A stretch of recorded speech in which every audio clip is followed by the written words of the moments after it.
The Jetsons was a great show, but it actually had some really messed up moments. Not a lot of people know about.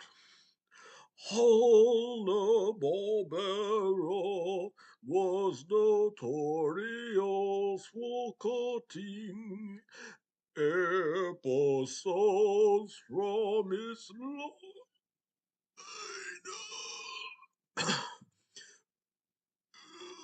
the early days, largely because all the aunt's receptions were never certain. Make $2,000 a year and work at a pizza parlor for some fat. Adolf Hitler looking man who will not even let me take the weekends off so I can buy pornography at the only store in town. My mom disconnected my internet, bitch. I wrote this on a letter and had a computer whiz. Friend of mine, type it up and post it online in case you're wondering. I only got the tape because a rich investor of pornographic videos accidentally gave it to me instead of bukkake disabled comsat cowgirls with dyslexic legal midgets 12.5 inches. I'm not kidding. I masturbated to that, but it was difficult. Now that I've gotten these important details out of the way, you should know something.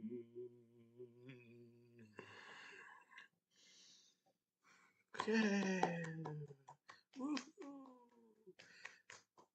Get off the stage, you fat fuck. There's an episode of the Jetsons that is unlike any other.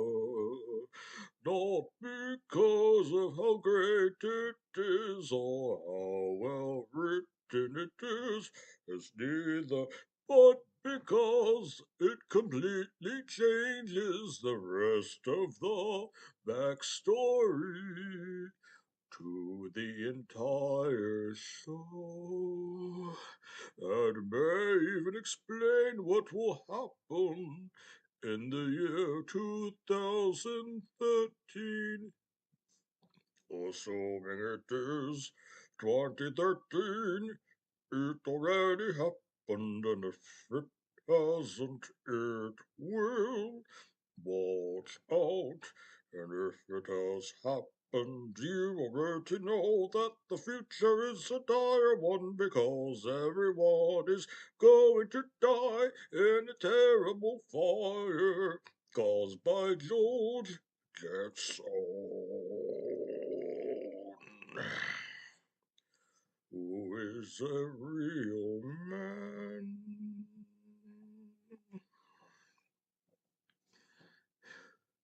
This is the only Jetsons episode with a title card. The title card is shocking, horrifying, even because it's written in blood red letters and in a creepy font. Lord Jetson murdered his family in a trash compactor.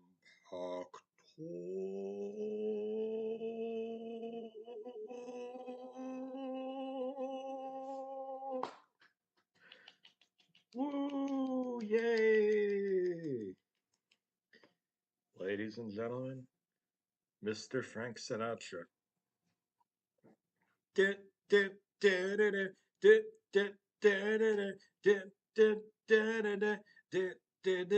George Jetson is seen speeding angrily through space traffic in his spaceship. If you haven't seen the show, George Jetson has a spaceship. He looks real angry, like he's 2 clicks away from crashing into traffic and killing himself. Goddamn space lights police state. My heart is filled with scrambled eggs. He begins to ramble. The tape starts to flicker. He's reading a text message on a cellular phone. Many years before cellular phones were invented. It's Jane, his wife's phone. Thank you.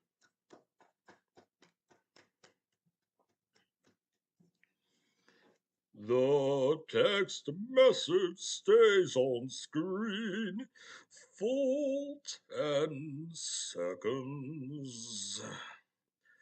I want you to ride me until I come still.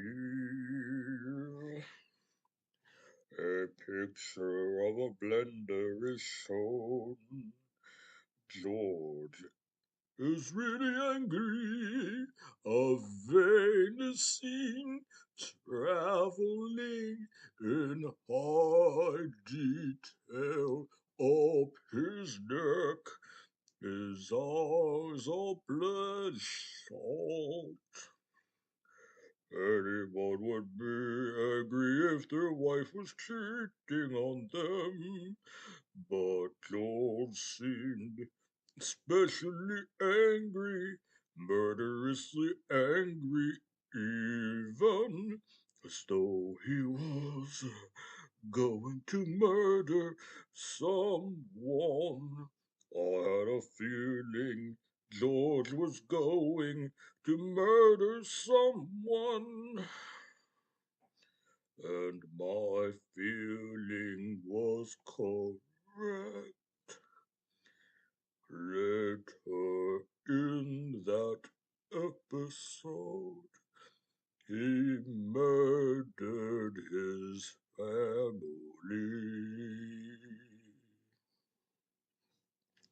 Hey everybody, it's me, your old friend Bob Dylan. He slams open the automatic futuristic door somehow. The robot maid approaches him and he kills her off right quick. Shut the fuck up, you goddamn sack of nuts and bolts. Well, I never, she replies.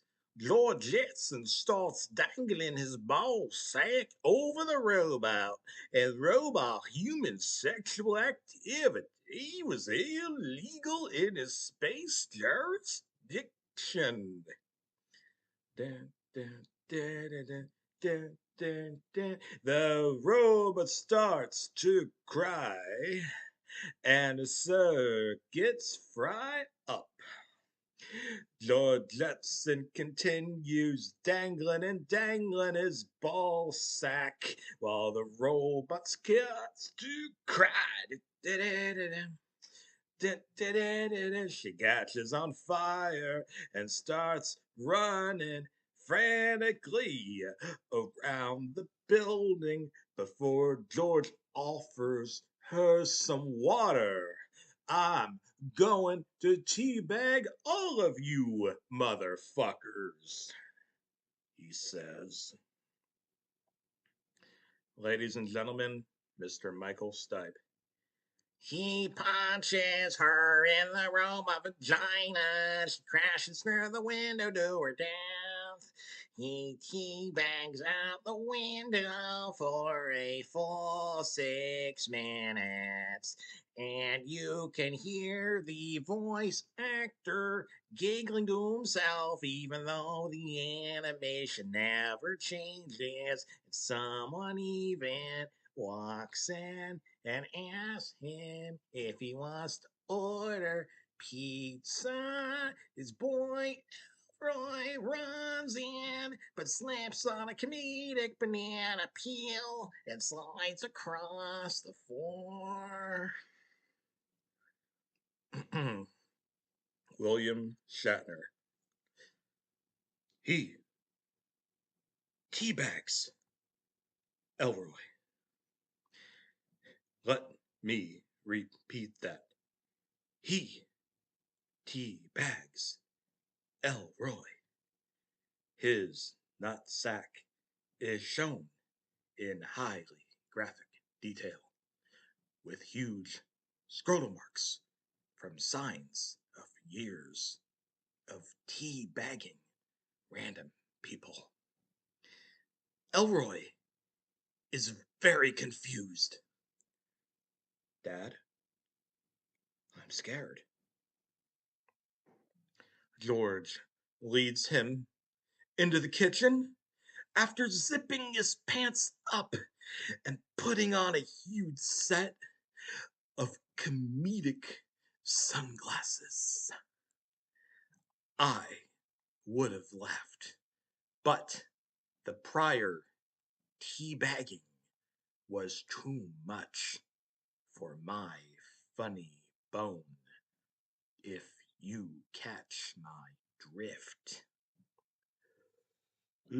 Son, try these space pills. George hands Elroy some pills which clearly say cyanize on the bottle. Dad, these don't look so good. Try 'em, George says. The space pills. Elroy eats the space pills and dies. I was starting to think there was something wrong with George Jetson as the coroners arrive and George teabags them. Mr. Scott Stapp. Jane comes in and George looks really upset. You cheated on me with a sentient blender, he said. I want you out of the goddamn apartment. He throws a sandwich at her, and she collapses on the floor like a bowling pin. It's a futuristic sandwich, George says, as though trying to explain the fact that the editing on this episode was the devil's work. Dun, dun, dun, dun, dun, dun, dun, dun, dun, dun, dun, dun, dun, dun, dun, dun. Let's get some future mayo on it. He starts to unzip his pants, and this is when I turn the video off because it was making me very comfortable and sexually confused. Du-du-du-du-du, du-du-du-du-du, du-du-du-du-du. Do. Sup, motherfucker? Limp Bizkit. After I saw my therapist, bitch, and got some intensive psychotherapy, biatch, I ventured to view the tape again. Limp Bizkit. Your Jetson punk seems different in the second act. Jane is dead, lying in the corner like a bitch, and George is throwing her punk. Elroy and his fucking daughter in a huge trash fucking compactor, bitch, at the plant he works at, punk. He's recycling them into motherfucking chairs, punk. Chairs are just cheap plastic lawn chairs, not futuristic chairs, bitch. Limp Bizkit.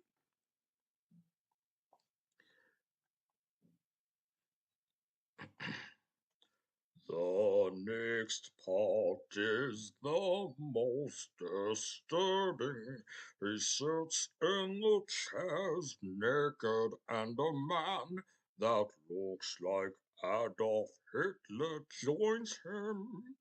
I think it's a metaphor for a disparate neo-Nazi future. But it could also just be a man with a mustache. Yeah, rock and roll. Brian Jones here from AC, mother bitch. Rock and roll. Hey, Super Mario, why don't you fuck off?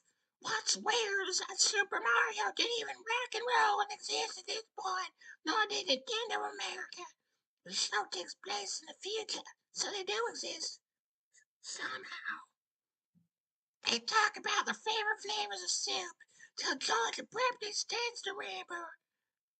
Listen, my little rock and roll German friend, I want to tell you about a future. A non-rock and roll future. He waves his hand across the sky. They say there is a place somewhere far out in the reaches of space where you can see everything.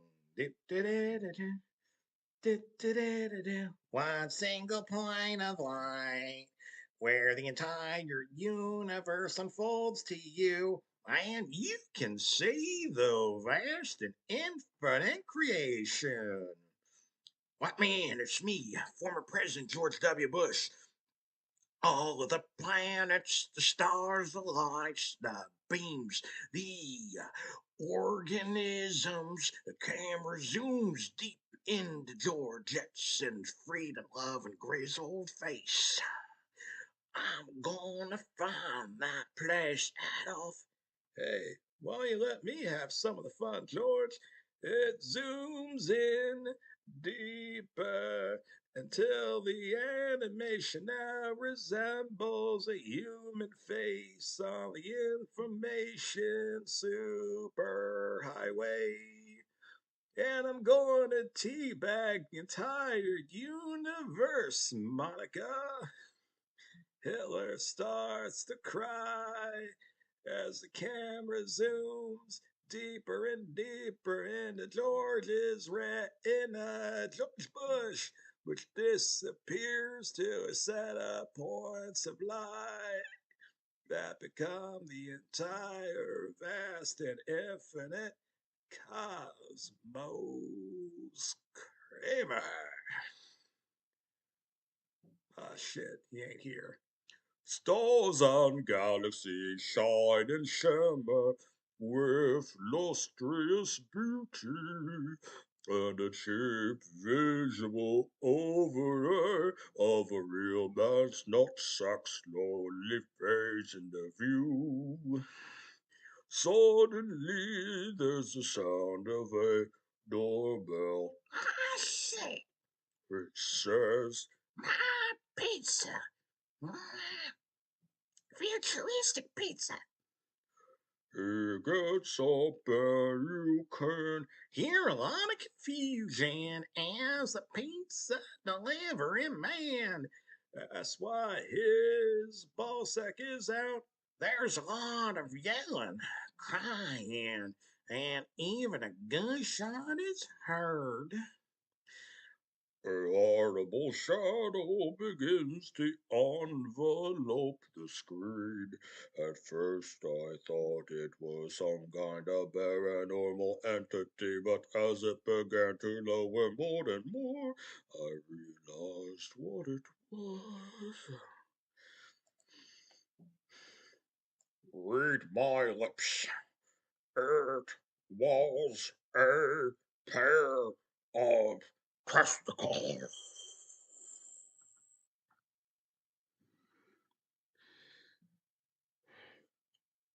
Shit.